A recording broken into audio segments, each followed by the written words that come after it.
it's recording. I'm going to get big on recording everything. That's a good idea. And then put it out there for people to see. Put it on your YouTube channel? Do you ever post anything of that anymore? Occasionally. I need to again. You just kind of sit there and ramble. I know. Especially on the radio show type deal that I had. Yeah. You just kind of sit there and ramble. It's like, oh man. Yeah. I think the best rambles I've heard on YouTube were Ron Paul's rambling. God, that guy knows how to ramble. Just blah, blah, blah, blah, blah, blah. Just doesn't come to a point. I don't see what everybody sees in that guy. It's like, oh, I can't watch this more than 5 minutes of Fern going.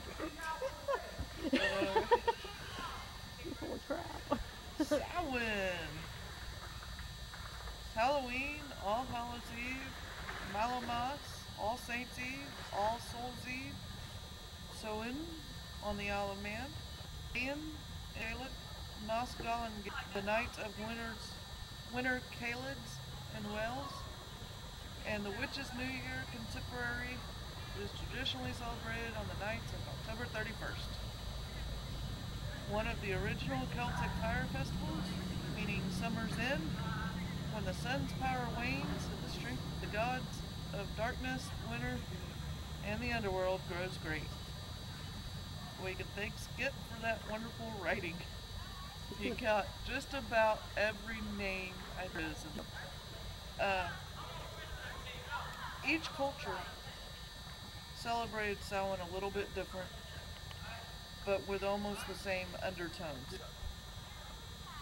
For instance, in Welsh, where it was Colin Gave, it was the first of the Credos. I can't Welsh yet. Bear with me. And the one that was originally was the year that begins with Fool's encounter with Arran, king of Anthem, who ordered to pay a debt as Fool fight his enemy White, which is a wonderful book. I'll tell the story of it tonight. But Fool basically decided to go hunting, and he sees these other hounds that are a different color than the hounds he's used to seeing, feasting on a deer, and he chases them off. His own hounds eat, and Arran of Antwerp comes up and says, "You have just shown these other hounds off and let feast." And he make peace with you. He's like, "I've got this enemy. I need somebody to take him. So, go." I said, and run my egg transformed to where no one recognized that it wasn't me.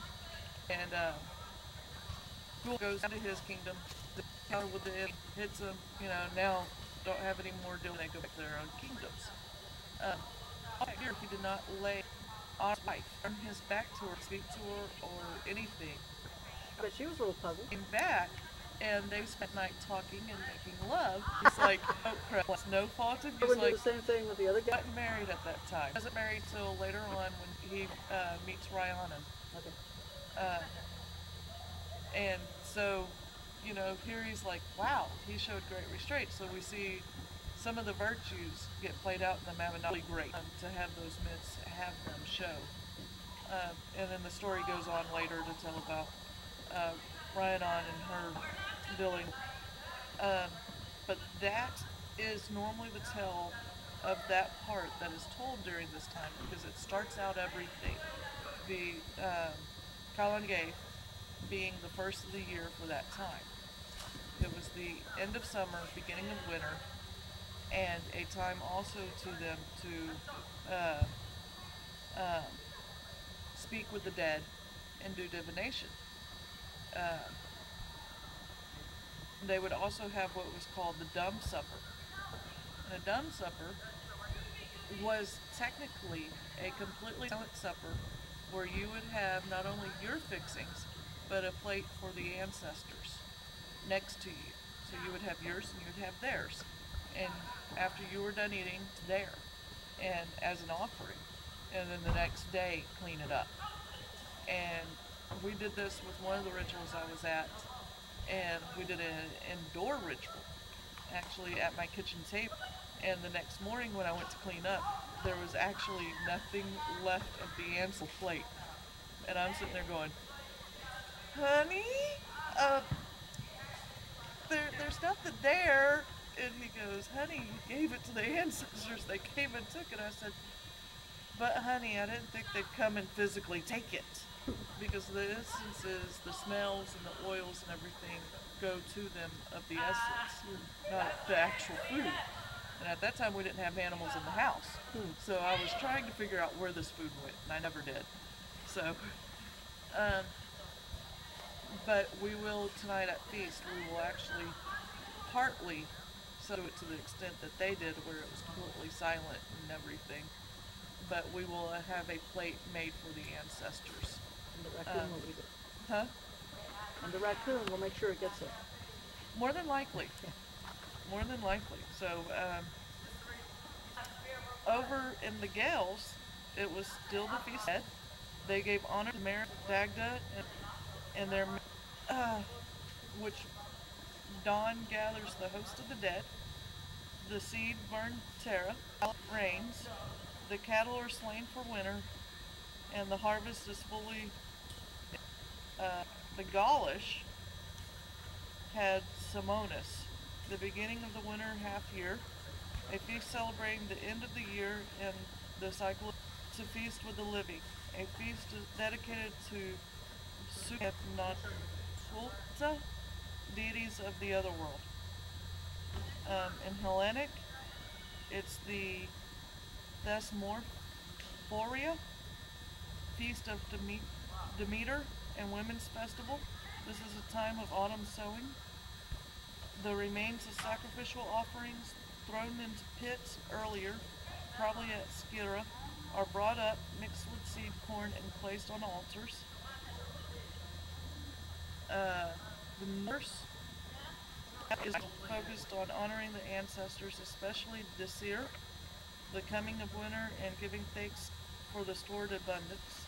The spring and equinox, the equinox, is simply another with feasting on vacation from the old dead year. Now the Romans just loved to celebrate. They had multiple stuff throughout the year. This marks the end of the campaign season, and so there are related festivals in honor of Mars, the October horse. The army soldiers could then be fit. Indian agriculture season for crop and rain. Major include Junos, Janus, Codaritius, which was on fast of Saturus on the 4th, 5th, Joe Volker, Juno Codariti, 7th, Juno Moneta on the 10th, Mediterranean on the 13th, Feast of Jupiter, October 1st, Capitoline Games on the 15th, Armolustrium on the 19th. Wow. They love to party, and each month is full of fools. That's Yeah. Italian. Uh-huh. Well, yeah, actually medieval Europe was the same way. They still did that in medieval Europe. Every month had like a dozen festivals. Most of their food got eaten on festival days. Yes. Yes. So what's the point of, having any kind of food around anyway? You're just going to eat it on a festival day. Let's see. Now, I just got this book, so I've kind of barely read anything in it, but this is A History of Pagan Europe by Prudence Jones and Nigel Pinnock. $1 at Amazon. Is it really? Yeah. Used. Found it used? I have to go find. I found all kinds of good books used at Amazon. Uh-huh. I'm slowly filling my boat with books. Your boat? Let's see. Yeah. I live on a boat. Oh, you do? Yeah. Yeah. I live on a boat. How long is it? 37 feet. So you have some storage room, but Yeah, it's got a little bit of room. where is it? Legend Point Marina. Is that freshwater or saltwater? Saltwater. I said I hate to do this to you, but you're going to have to unask my seat. Oh, he's going to be dethroning me? Alright.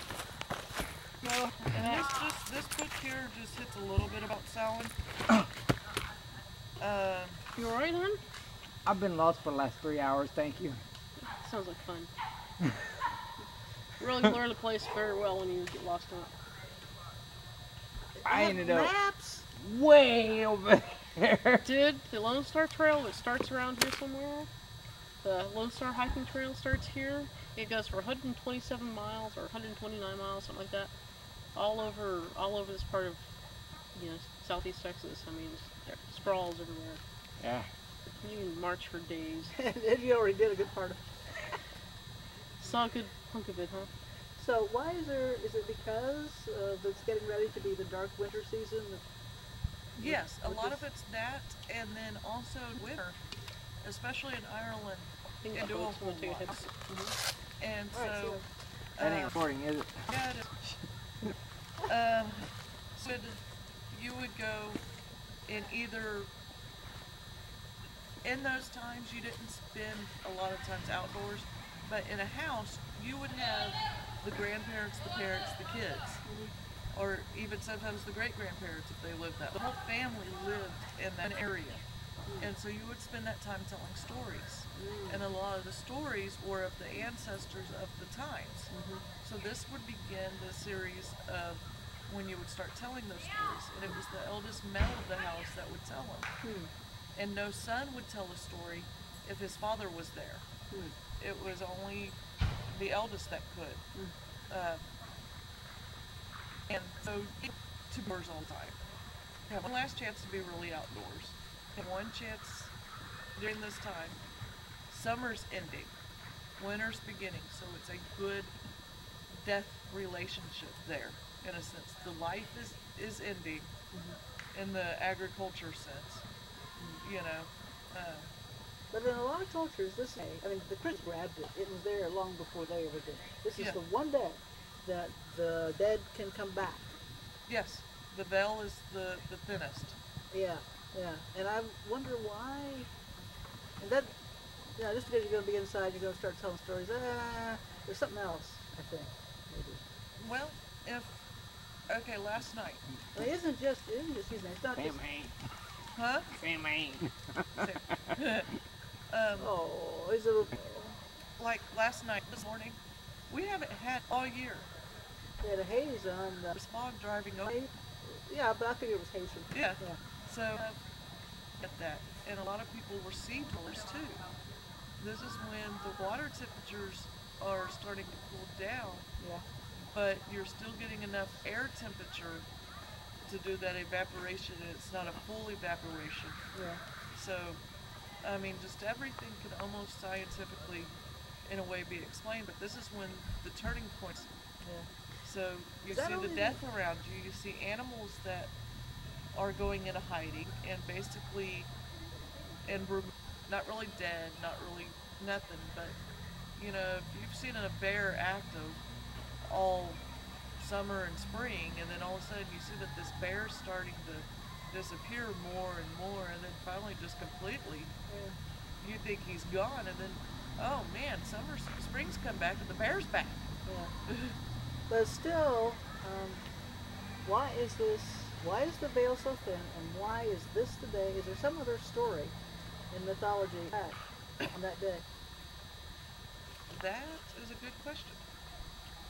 Because it's very widespread.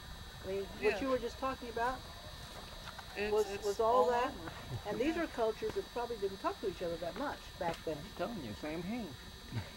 No. Well, actually, they did and they didn't. All Proto-Indo-European cultures, if you take Proto-Indo-European, search for Indo-European, like it was saying there, if you take the languages and break them all down, they come down to the same base. Yeah, they do. And not only that, another point that's made in that book is that it was not, this group was here and that group was there and this group was here. It was actually They were fingers of intermixing. things all over the place. Yeah. That's They good. were trading. They had What, trade routes. what I keep referring to is I watched Supernatural the other night, and they were talking about Halloween. And according to the show, Halloween started as Samhain, but Samhain is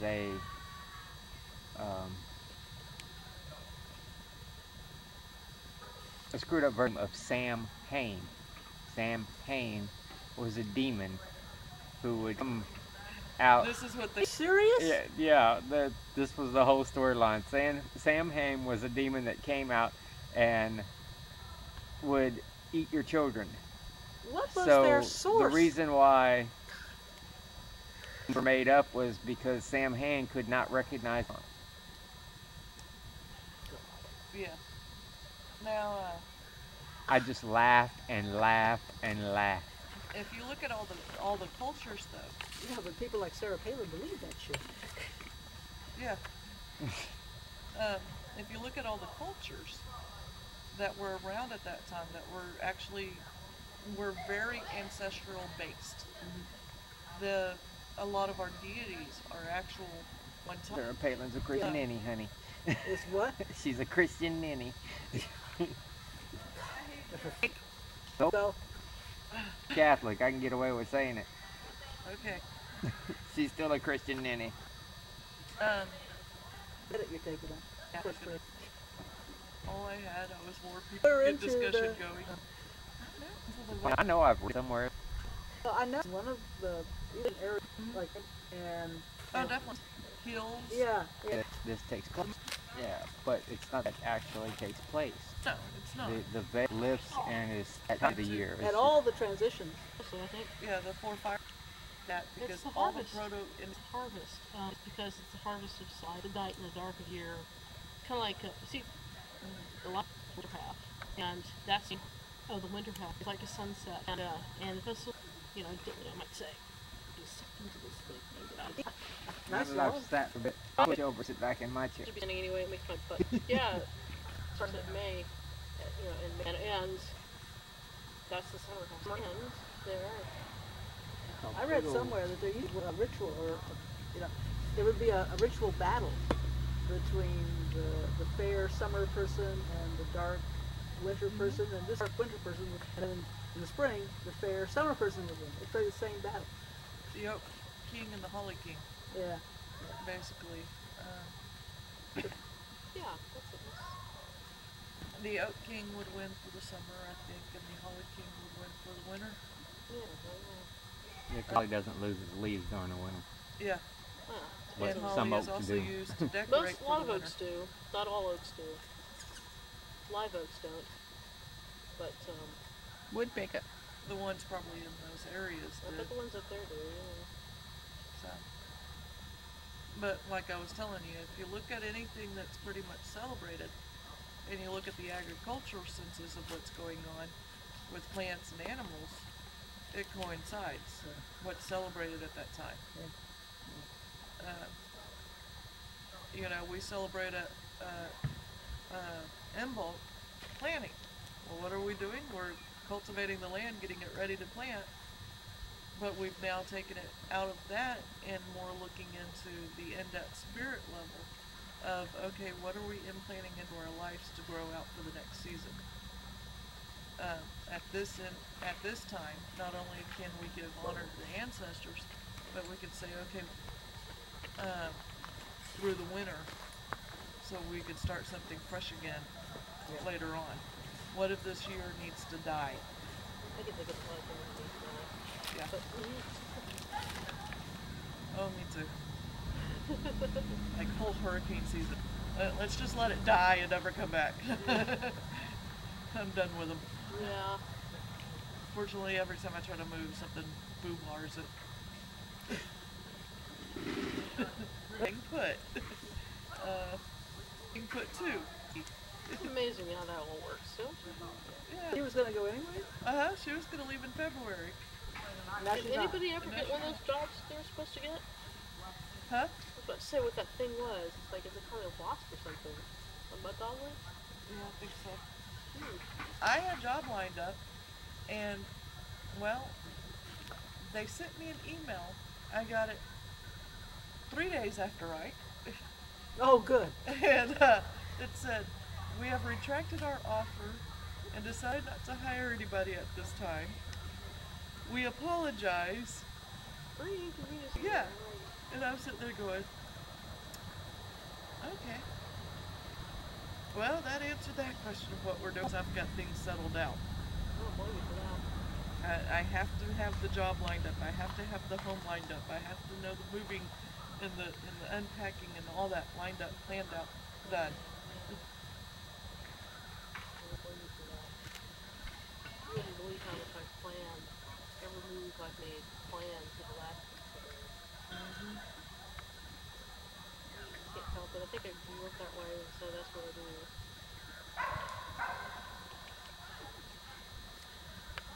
I don't know, I just sort of go and I go find a house and I always sort of put things in boxes and somehow I get there and eventually I get the stuff out of the boxes.